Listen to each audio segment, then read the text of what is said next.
Apa mau diproses hukum? Ada juga. Ketika kita maling di siang hari, dan itu tidak di dalam rumah, di luar rumah. Dan nominalnya itu kurang dari 2 juta rupiah. Itu tidak bisa diproses. Nggak proses malu yang mau ya. Kalau gedang, wah viral loh gedang. Ini loh. Masuk kalau dikategorikan masuk ke lingkungan seseorang atau ke lingkungan orang lah, atau ke tanah orang lain, atau masuk ke wilayah orang lain tanpa izin, ya bisa juga.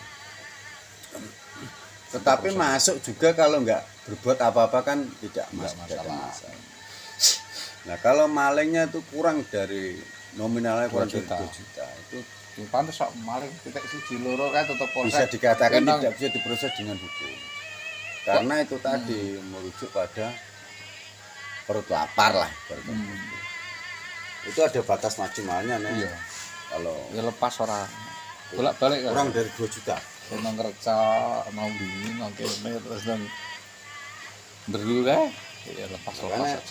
Kalau orang yang begini loh, makanya saya akan jawab bilang, belum tentu maling itu bersalah.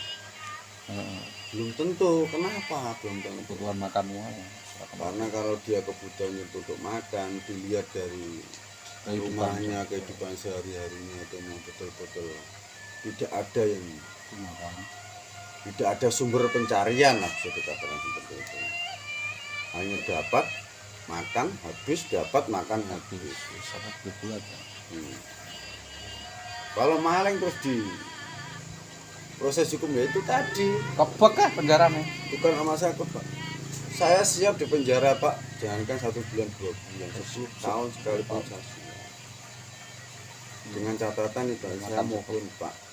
Karena Pak, ketika orang mau dijatuhi hukuman itu kan ada pembelaan atau sebuah permintaan. Sebelum dijatuhi hukuman kan ada sebuah permintaan. Apa permintaan terakhir kamu, bisa dikatakan seperti itu. Disitulah dia akan meminta. Makanya ketika hakim akan memutuskan sebuah perkara itu ditimbang terlebih dahulu dengan datang di lapangan. Permintaan terakhir gimana? Saya minta anak istri saya dicukupi selama saya penjara Pak. Karena satu hari 300.000. Dan permintaan itu harus dituruti. Karena negara tidak bangkrut makannya kok. Iya, permintaan itu harus dituruti. Karena terbukti memang betul-betul di rumah tidak ada beras, bisa dikatakan. Di rumah tidak ada sapi, tidak ada kambing, tidak ada ayam untuk dijual, untuk dimakan, bisa dikatakan seperti itu. Apa yang akan terjadi? Negara ya harus itu memberikan makan atau kejaksaan, kalau urusan kejaksaan mau pengadilan mau dicarikan dana kemana. Jadi makanya hukum itu bukan mencari kebenaran, yang benar di penjara, yang salah di penjara itu tidak, tetapi mencari keadilan. Jadi keadilan itu bukan itu tadi, bukan juga siapa yang benar dan siapa yang salah. Persepakatan juga.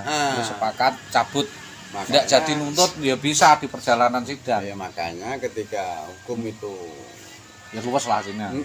Hukum itu benar luas. Hukum itu kan sebuah aturan. Beda lagi. Kalau kita melakukan pembunuhan. Pembunuhan tetap sampai ini ya. Beda lagi dengan kita melakukan pemerkosaan. Kenapa pembunuhan pemerkosaan itu masuknya memang hukum? Ketika orang membunuh itu dibiarkan, itu bisa-bisa besok membunuh lagi. Mana ya? Karena apa? Membunuh orang juga nggak dipenjara, nggak ada masalah. Begitu juga pemerkosaan. Aku kemarin pemerkosa ya ada penjara. Pemerkosa terus. Itu hukum namanya. Tetapi kalau orang maling untuk makan itu namanya aturan. Tengkar, ngeplak, botol, bisa berhenti, berjanji tidak mengulangi lagi. Kalau aturan itu ketika dilanggar, kenapa melanggar aturan? Ya, tapi kalau hukum itu ada harus alasan. dijalankan karena sebagai hukuman. Ayo ono alasan khilaf, ono alasan hukuman kalap. atau perbuatan ya. Kalau mengenai masa hilaf dan tidaknya itu tergantung dari kita, bisa dikatakan. Kalau semua orang itu khilaf ada lah, yang namanya khilaf itu tetap ada. Tetapi ketika kita waktu memuncak, emosi itu memuncak, otomatis kita kan harus sadar. Oh iya, Saya kok menjadi seperti ini. Ini kok saya turut itu, saya harus mengendalikan. tahan napas, menghela napas, menenangkan diri dan sebagainya, atau minum air putih dan sebagainya untuk menenangkan diri, gitu loh. Nah, kalau Semua permasalahan sepele langsung babi langsung. Nah, itu ya kalau dibilang hilaf ya bukan hilaf. Hilaf itu ketika kita sudah gelap mata lah, bisa dikatakan. Kalau sepele bingung. Dan dia tidak sadar atau tidak menyadari apa yang dilakukan. Kendali diri. Seperti misalkan setelah membaca orang langsung dicincang, langsung diapakan itu memang bisa dikatakan sudah mata. Kelainan. Tapi kalau batas bacok dan bacoknya juga itu tidak begitu terus menyebut kematian, berarti mereka masih sadar. Orang itu masih sadar. Orang yang hilaf betul-betul hilaf sadar Gitu. dilihat dari perbuatan. Kalau perbuatan ya itu tadi, kalau masa membaca orang langsung dibabat atau dicincang terus apa ya itu Kanibal.